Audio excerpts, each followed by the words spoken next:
Yo, yo, yo, welcome back to another exciting episode of PD Stories. Yo, hit that like button, hit that share button, man, hit that subscribe button. We need to get our subscription up so we can go start doing our lives, doing our giveaways. Once we reach 100 subscribers, we're going to go ahead and start holding off gift card raffles. For every 100, every time we hit 100, 200, 300, 400, 500, and so forth on the subscriber level, all the way up to till we get to however many. For every 100, we gonna give away $100 gift card. That's right. Every 100 subscriber. Once we so it's not the person that's gonna be the 100 subscriber. It's once we hit 100, we gonna hold a raffle and pick a name at random. Okay, out of those 100, one of y'all will win $100 gift card or cash app, whatever, however you prefer to get down. That's how we gonna get down with you, because we flexible like that. Hey, yo, yo, yo, yo, yo, man, check this out. I'm gonna tell y'all a story about a time when I did time in Avenal State Prison. This is in Northern California. Up in Northern California. It's actually Central California, in Avenal, California. They got a bunch of cows out there in the middle of nowhere. They got it's actually one of the largest medium security prisons in the state, probably in the country, since we seem to have so many big industrial system. Anyways, my point was, we've heard or had other shows where we did shows about packages. Yeah, that's right, packages. Them nice, beautiful privileges that you get every 90 days. You can get a package. Back then, you would get a 30-pound package. I'm not sure what it is today, but back then, you get a 30-pound package every 90 days. Well, what I used to do, because I wanted more stuff than there was allowed in that 30-pound package, and I was able to get more, so I got more. So what I did, well, I got 30 pounds every month. Plus, I spent my maximum when I went to commissary. You know what I'm saying? So it was things like that that kept me out of the drama with all these old suckers up in there that's always playing GI mind Jetta tricks with you. You know what I'm saying? No tricking me. So I'm gonna get on with the story though. So what happened? This was one of them times where I got a package, and in my package I get my goodies that I eat that I can't get in prison. Just snack food sometimes. Sometimes it'd be full of canned foods with meats, beef stews, things like that. Be clothes and what I'm saying. Stuff that you miss from the streets that you just can't get while you locked up in that mother in air hole. I know that was on the word, but I was trying to not to God. I was trying not to curse, man. I was trying. I was trying. You got to give me that. So the story goes, I got one of my regular packages because I get them, regular. This was one I had got a box of Snickers in. It was the full size Snickers. I think it came like 30 in a box. It's like the display box that you see on the store shelf. That same exact thing. So anyways, I got this in, and people I kick it with and share with, because there's a tradition. Let me explain that part to you. When you get a package, it's customary for you to break bread with those that you chill with and whatnot, the ones you fuck with. And when they get a package, it's customary for them to do the same. They break bread. It's a prison thing. I don't know, just a thing. It's how it goes. It's part of the rules. So I did it. So I did it all the time. I got broke back off. When people I break off, they obligated to break you off when they get theirs. If they don't get a package, then you call that shit charity, or you know what I mean. You ain't gonna get back on nothing if they ain't getting nothing. You just, like I said, call that charity. So I got my package, and yeah, I went, gave a few of the homies. You know what I'm saying? Candy bar. Broke a candy bar in half and shared with other motherfuckers who I had fuck with. I'm just breaking bread on indigent motherfuckers. Indigent, in case you didn't know, it means you ain't got no money, no resources, no nothing. You broke. It's not a word you want used with your name. Indigent P? Nah, not me. So check this out. I'm going to give him my, I know I keep jumping all around. Y'all just bear with me. You know how it is. Scatterbrain. So, I break off the homie, gave him his candy bars, and all my other homies. So my homie, he come rolling on late. He out on the way pile doing some shit. I don't know. He don't tell him what that fool was doing. That was the homie. He was from Long Beach, insane. And then had another homie from Long Beach, rolling 20s. So this one was his name. I'm gonna just call him CB. and from Rolling 20s. So CB, came back from doing whatever the hell he was doing, and came in and he's like, "Yo," I'm like, "What up, man?" So I go to I'm on the top tier at the time. I go to whoop, throw him whoop whoop like that, throw him a candy bar, you know what I'm saying? And then one of the other dude named Rip Rock, whatever the fuck his name was, he was a more low bottom motherfucker as far as I was concerned. And so I wasn't fucking with him. He wasn't getting no candy bar. We wasn't on that level like that. But he be around and not. I just didn't like the guy. And evidently, I don't know what he thought about me, but anyway, so this fool gonna intercept the candy bar. The motherfucker intercepted the candy bar. First off, this ain't soccer. This ain't football. This ain't nothing. No kind of motherfucking sport. What are you putting your hands? Violation. So I handled that. I said, "Yo, man, get your motherfucking paws off the motherfucking candy bars, give it back to the homie." He said something, something, something. I don't know what he said. What?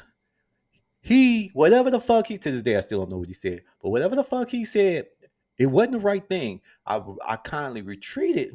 Because remember, I'm up on the top tier, he down below with the homie CB. I retreated like this because I had my sandals on. So I retreated like this motherfucker.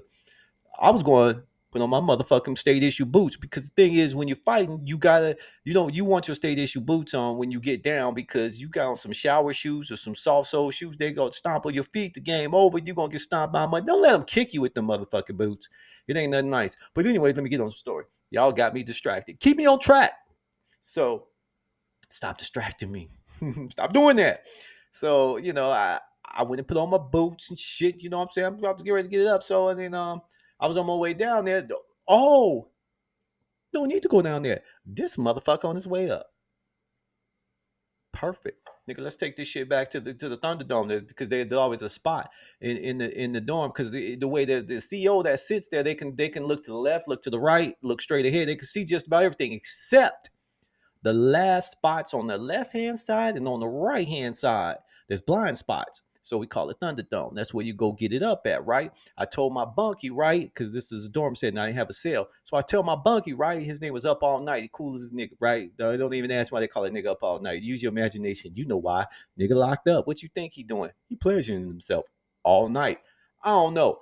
I never felt it. I didn't move in the bunker, nothing like that. So it was whatever. He was cool with me, right? So anyway, I told him, I'm about to go fuck this nigga up. This nigga intercepted the candy bar. He said, "Word, I got your back, homie." This nigga ain't affiliated. Both of us was non-affiliated. Now, mind you, at the time, I'm from the Valley, San Fernando Valley. Now ain't no other valley. So San Gabriel Valley, any other Yupa Valley, whatever the fuck they name got ending in the valley, they not the real valley. When you say the valley, you mean San Fernando Valley. Okay, so I ain't gonna even specify what valley because when I said it, if you know, you know, and if you don't, hey man, figure that shit out real quick so you can catch up to the storyline. So I'm from the valley. On that particular yard, we were the biggest car. And a car means I'm not gonna call it a gang because some of them's gang affiliated with OVG, and then you had Pacoima Pyrus, them Bloods, what I'm saying. So not everybody was associated, but because of your area, your geographical area, them your peoples. You know what I'm saying? They got your back. And when some shit hit the fan, them your people. They gonna watch your back, make sure nobody gonna mollywop you. Need to get a straight up, head up, fade, right? Which is what was finna happen here. And which I'm gonna get back to. See, y'all distracted me again. Y'all got me telling the story out of sync again. Come on now. Stop that. Leave me alone. Let me tell this story. So, I go up there, whoop, whoop, whoop. We go back up there, and then come up in the third dome. We ain't bam, no words we saying. Took off. Now with him, with trailing with him was like two of his homeboys.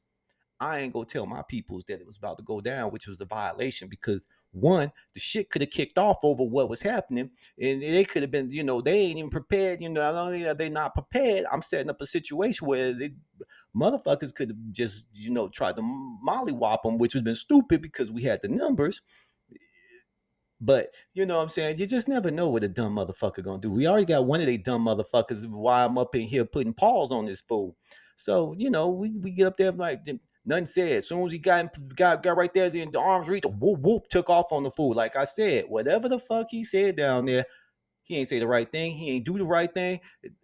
I prepared for to go handle him. Now the nigga lucky I ain't shank his ass. That it was just a one-on-one fade because by all rights I could have ran down on him. But there ain't a motherfucker on the medium security yard. Ain't nobody, ain't nobody doing all that. I mean, you got some that do it. It would take a lot for me to go ahead and shank a motherfucker on that level yard. Now, had we been on a 3 or 4 yard, yeah, immediate shanksations. New word, shanksation. Nigga got shanksation. He got shanksified. So anyway, so so boom, bing, bing, bing, bing, bling, bling, bling, bing. This on. Yeah, I don't know how long this shit lasted. He throwing some, I'm throwing some, and as a matter of fact, even his homeboys had to talk about he was getting his ass whooped for every point punch he got. I landed 2 or 3 on him. Bling, bling, bling, bling, bling, bling. He ain't know it. He was surprised that he was getting pawed like that. My paws was on him. I was on him. Dude bigger than me, a little muscular than me. And at the time, I had some size on me too now. You know what I'm saying? I had the flat belly, had the arms, nigga. I was cut up. Stamina. I was in my young 20s. Nigga, I go with you. I will go with you. And I did. That was when I was younger. It wasn't a problem. It wasn't. I'm from Southside Chicago. Fighting was what we did. When you got a problem, you fight. You fight, you fight, you fight. That's how I was raised. That's how I was brought up. And then I got that's just how I was raised. DNA bred in me and shit. So it went down. There was no discussion. I knew what had to happen.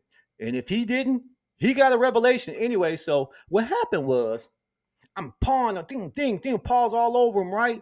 I'm whooping him like I'm his motherfucking daddy. So speaking of daddy, my dad calling me.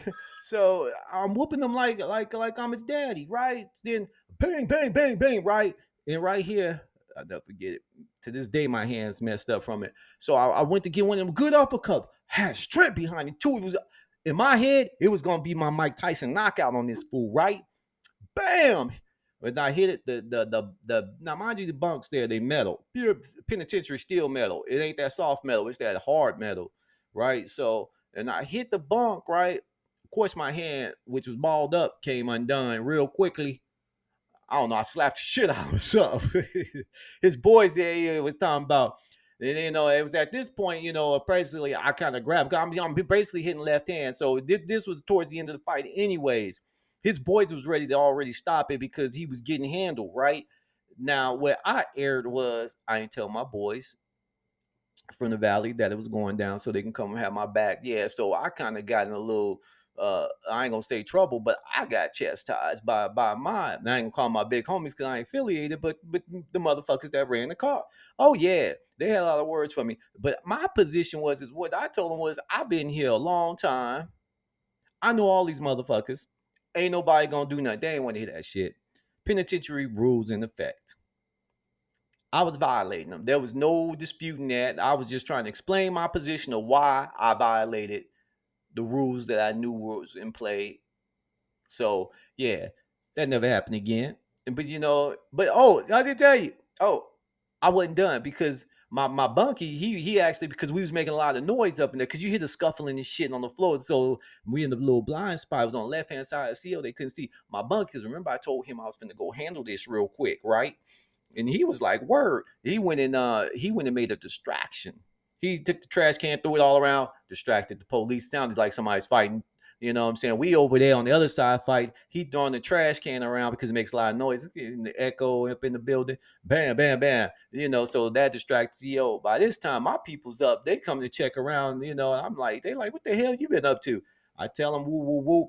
They ready to ride down on these fools. I'm like, no, it's cool, it's cool, cool, cool. You know what I'm saying? I handled it. And then, of course, I got chastised and all that other shit. I was wrong. I knew the rules. They were in effect. I broke them. I violated them. So I had to come in the chastisation. Wait, not Chester like Chester, but chastising you some type of shit. All right, don't play them damn games. You know what I meant. So so then that's what happened. So that motherfucker gave the candy bar back. Oh, because once my boys showed up, I'm like, I'm finna handle it again. You know what I'm saying? That nigga ain't gave the candy bar back. But while I was saying that, I'm heading over there. Oh, my hand was fucked up. I ain't give a fuck at this point. He There was rules and he was breaking them, and I knew how the reaction that was appropriate for a motherfucker like himself. He didn't understand that he was dealing with a real motherfucker. I don't know what he thought, But I'm sure when them paws first landed on, nigga, ain't nothing to be said. There wasn't nothing to be said. At that point, it was on. We not gonna wait to this and that. I'm putting my boots on, which I did. Handled it. He gave the candy bar back. Tried to give me like, my bad. No, no, no, no, no. Nigga, don't ever say a motherfucking word to me. We can be at the same table. Don't say a motherfucking word to me. It was funny because his homeboys always look at him and look at me and just shake their head because he got handled. And he thought he was this and that. It was some dude. This was his first time in prison. So was mine. But he was came from YA, so he knew how it was. I don't know what the fuck he thought it was, but he got some grown man ass kicking. We were both in our young 20s. It wasn't like it was some uneven match. He had more weight on me, but at the time I was working out too, so it was on. Far from weak. You know what I mean? So that's how I went. That was my fight in prison. I hope y'all enjoyed it.